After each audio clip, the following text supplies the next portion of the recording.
Imagine a plantation so feared that people whispered it was the farm of death. At its center stood Arthur Hodge, a man whose cruelty shook even the most hardened hearts of his time.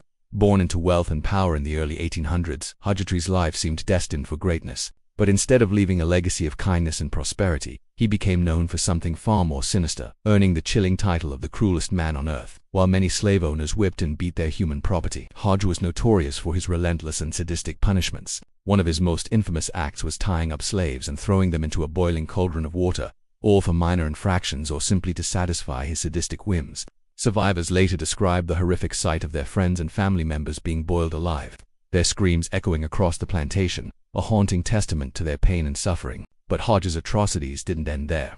He delighted in whipping slaves until they died, sometimes going as far as to cut off their limbs as punishment.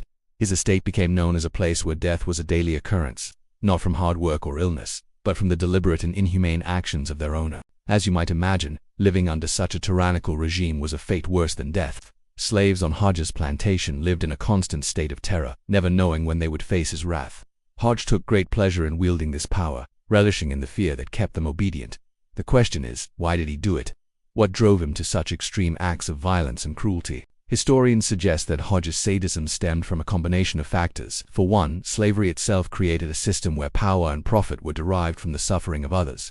This dehumanizing institution provided a perfect breeding ground for someone like Hodge, who was willing to exploit and abuse his position for personal gratification. Additionally, Hodge's upbringing and personal circumstances likely played a role in shaping his sadistic tendencies. Although details of his early life are scarce, it's possible that he grew up witnessing or experiencing violence and cruelty, which may have desensitized him to the suffering of others. Furthermore, Hodge's wealth and status provided him with a sense of impunity, allowing him to act with little fear of consequences.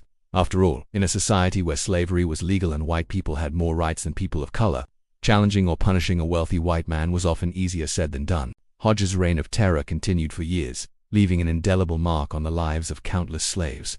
But eventually his cruelty caught up with him. In 1811 he was arrested and tried for the murder of a slave named Demos. Despite his peers' best efforts to protect him, evidence of Hodge's brutality was too damning to ignore.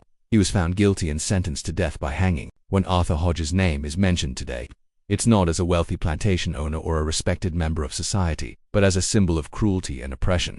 His story serves as a reminder of the darkest aspects of humanity and the horrors that can unfold when power goes unchecked.